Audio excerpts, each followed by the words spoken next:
Let's give a big warm welcome to Jose. Thank you, brother. Appreciate the elegance again. I wish you always hold the stage. Great rising, everyone. Hope you're all having a beautiful start to your Wednesday, enjoying the grounding feeling of breath work.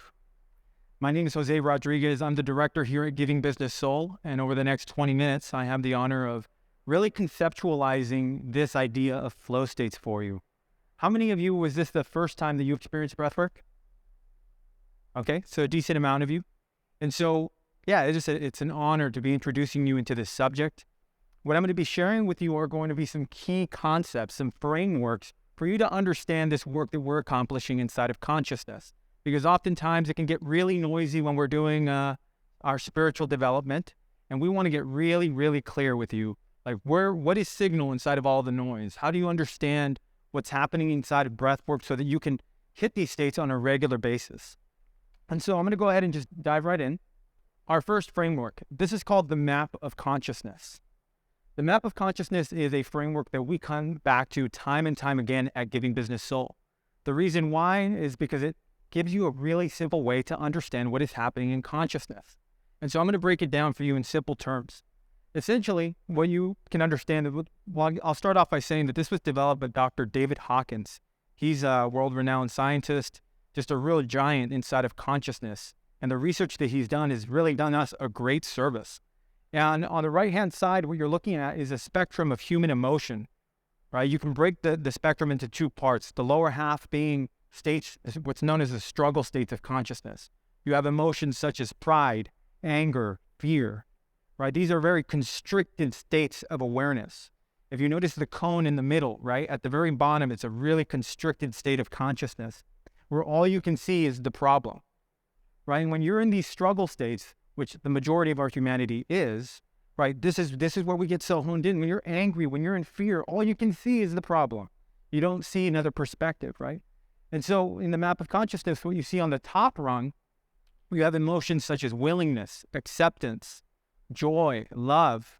And these are expanded states of awareness where we can see multiple perspectives maybe to these problems that we're seeing.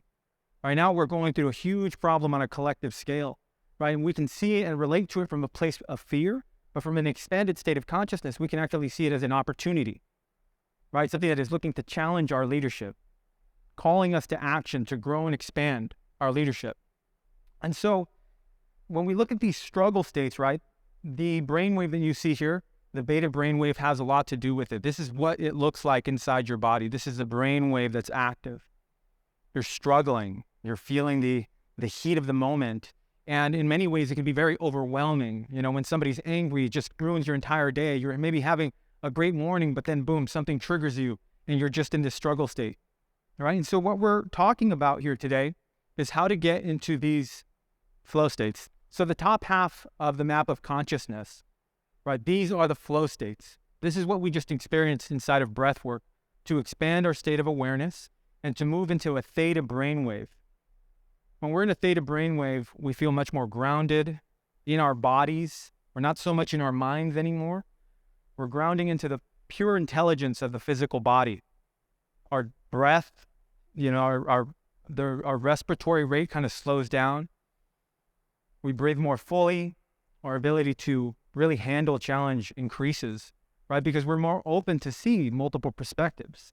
And so this is a huge thing inside of what we're doing here, because what I really want to invite you all to understand about flow today is that flow represents a heightened state of consciousness.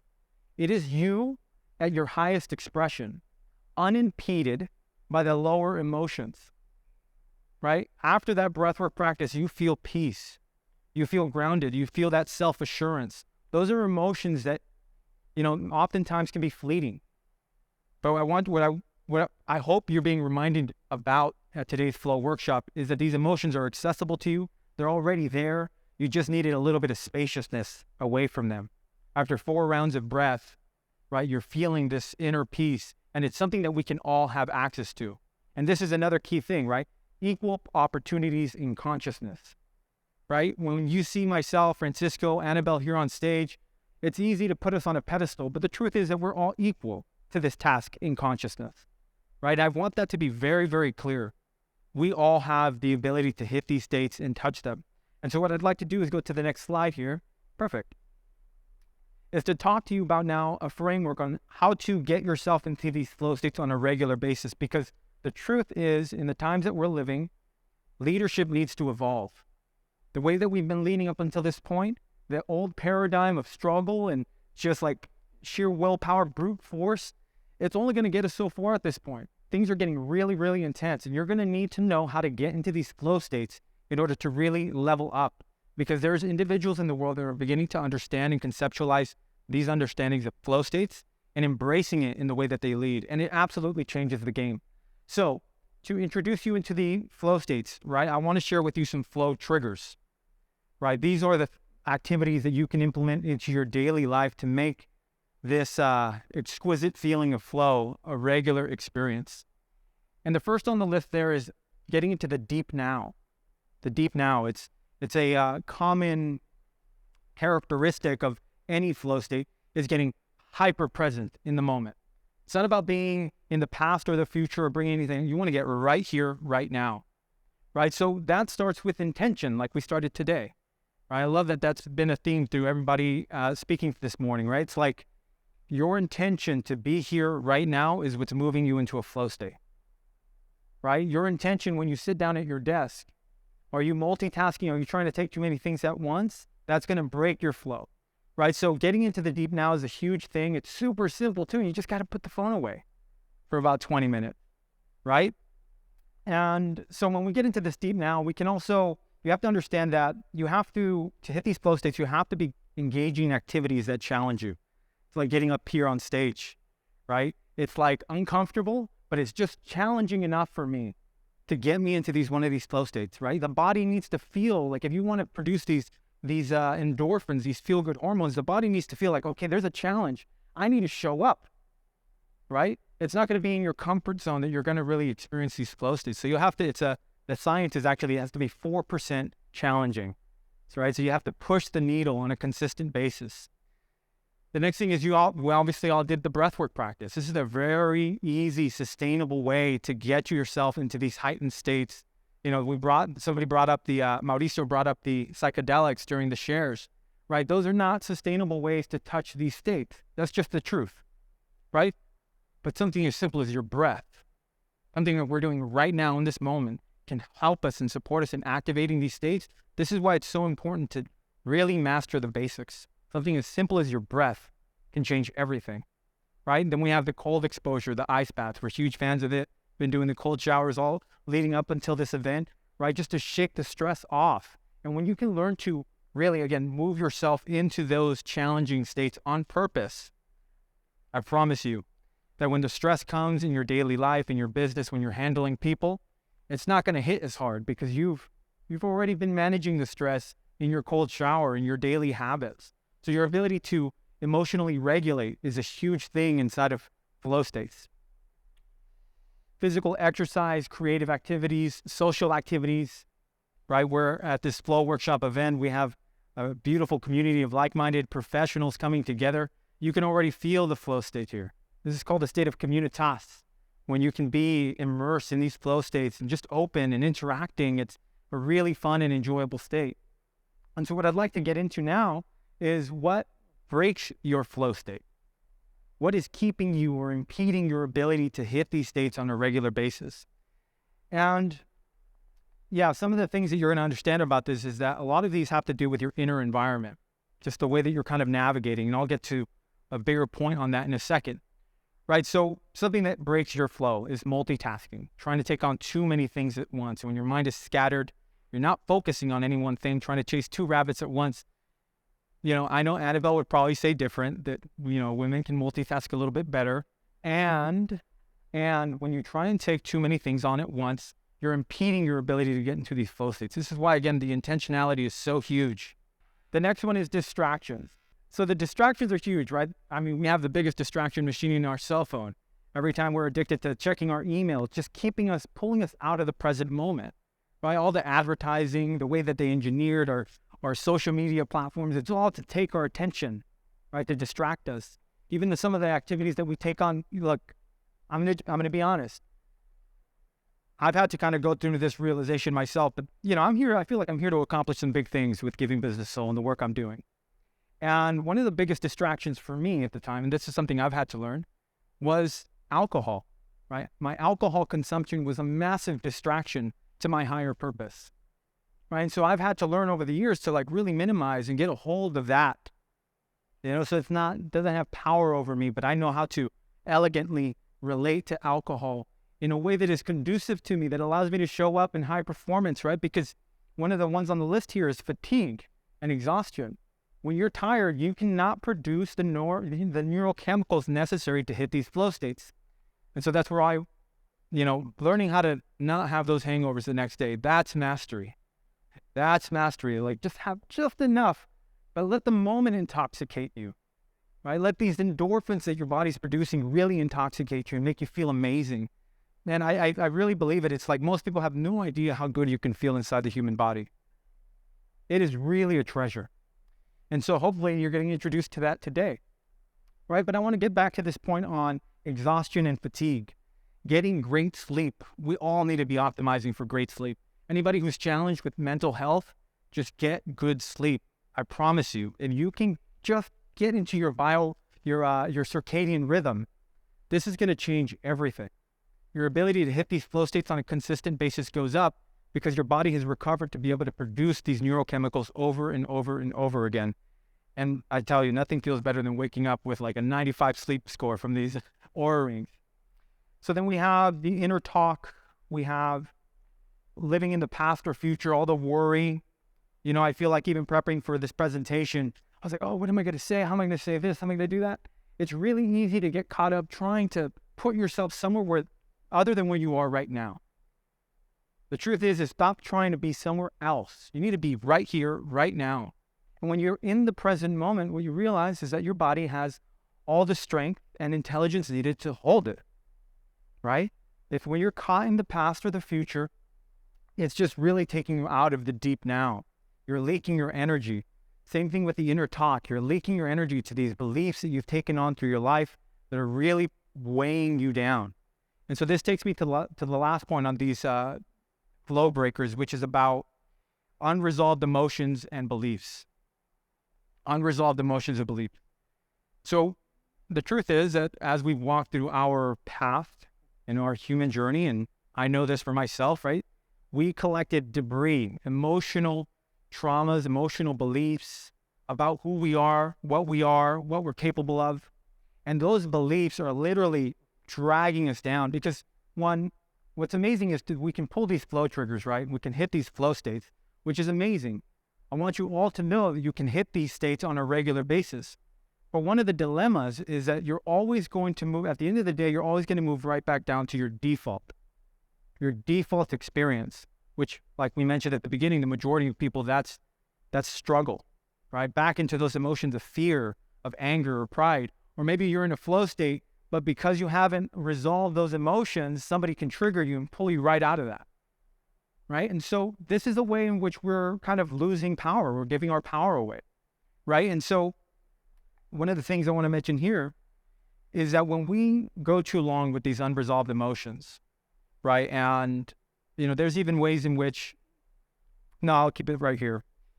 When you go too long with these unresolved emotions, you experience what's called an arrested state of development, right? This is where you're just reacting to life so consistently that you're literally giving your power away. It's their fault.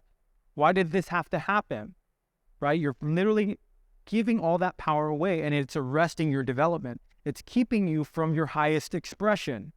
Every time you blame something outside of you, you're giving your power away. Every time you give your power away, you're keeping yourself away from your full potential. Because the work, as you're going to come to learn, is to really begin to integrate all those places where you're leaking energy, whatever those addictive habits are, whatever those beliefs are, you've got to deal with them in order to raise your default, which is what we really, really want to communicate to you here today. How to raise your default. So we all understand, we're all on the same page now, okay? We understand we can all touch these flow states. We understand that we can pull the trigger. We understand that there's flow breakers. But the essential question is like, how do we how do we raise our default state of consciousness to make our fullest expression a more readily available experience in our lives, right? Because most of us, again, we're in those struggle states. And so what I'd like to share with you is a key framework that we share at Giving Business Soul. This is the journey for transforming your state of consciousness.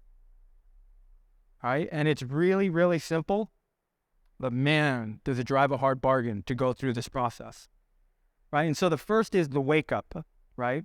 Some of us are experiencing that feeling today. We're waking up to our inner potential, right? You're waking up to your subtle bodies. That you're not just your name. You're much more than that. You have a mind, emotion, and physical body. Those are three subtle bodies. You have your physical plane, your emotional plane, your mental plane. Nobody ever told us this. So how do you begin to cultivate awareness of these inner planes to wake up to your higher potential and what's here for you? Right? This is a huge thing. As leaders, we need to begin leading in a different direction, because just the way that things have been going, if you're still kind of holding on to how things were before 2019, and you're trying to double down on those same strategies, it's just not going to work. You got to wake up. Times have changed. Leadership is evolving. And this is what we're introducing you all to. We want to activate you to really wake you up to the opportunity that's here. And so the wake up is beautiful. It's a beautiful part of the journey. I've been there. I remember it. And it could either be very beautiful or it could be very traumatizing, because life is just smacking you, telling you to get the message, right? But one of the things that happens here is that most people just they stay right here. They wake up, they realize it's all love and light, and they just kind of continue to get triggered in life, and they end up just walking in circles. Like I mentioned, there's a lot of noise inside of the spirituality stuff. And so what we really want to point you towards is this cleanup phase.